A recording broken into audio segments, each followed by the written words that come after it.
عشريناتك ممكن تبقى أهم 10 سنين في حياتك. الاختيارات اللي بتعملها دلوقتي يا إما تفتح لك طريق لنجاح كبير، يا إما تحبسك في سنين طويلة من المعاناة. النهاردة هقسم لك 10 أخطاء قاتلة ممكن تدمر مستقبلك من غير ما تحس، وإزاي تتجنبها. لو حابب تبقى مفلس مضغوط ومليان ندم وانت عندك 30 سنة، اتبع الليستة دي. لكن لو عايز تبني حياة بتحبها، ركز كويس. وبرضه لو انت بتتفرج عليا وانت في العشرينات، اكتب لي في الكومنتات أحسن نصيحة كنت هتديها لك وانت أصغر، نساعد بعض. الرقم الواحد: فخ الكلية الجامعة مش العدو، بس الشهادة الغلط ممكن تبقى كارثة مالية. ما تصرفش فلوسك على شهادة هتسيبك مفلس وبدون شغل. قيمت الشهادة في المهارات اللي بتعلمها ومدى الطلب عليها.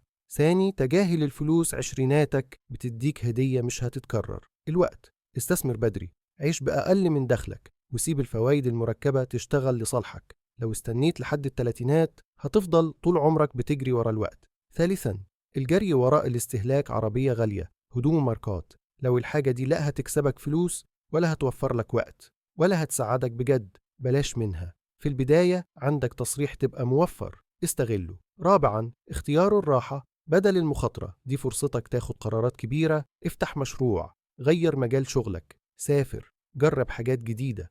كل ما تكبر المخاطرة تبقى أصعب والمسؤوليات بتزيد بسرعة. ما تسيبش الراحة تحبسك في حياة مش بتحبها. خامسا، ضياع الوقت. نتفليكس، تيك توك، سكرول ما له نهاية. لو عايز حياة استثنائية لازم تعمل حاجات استثنائية. اختياراتك اليومية الصغيرة هي اللي هتبني حلمك، أو تضيع سنة كمان. السادس، العلاقات بدون هدف. ما تسيبش الجري ورا علاقات غلط أو نزوات يوقفوا تطورك. ادخل في علاقات مع ناس بتدعم أهدافك مش بتسحب منك طاقتك. الشريك الصح هيضاعف حياتك، الغلط هيدمرها. السابع، الصحاب.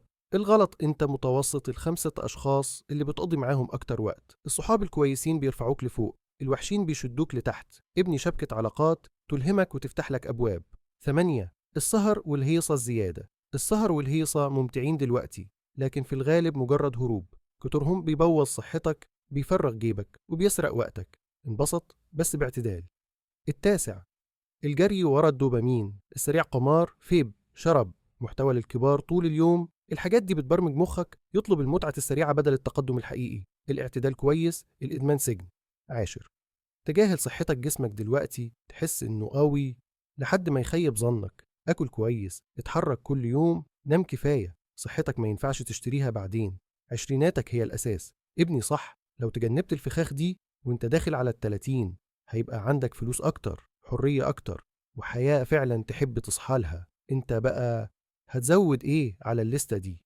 اكتب نصيحتك في الكومنتات، يمكن تغير حياة حد.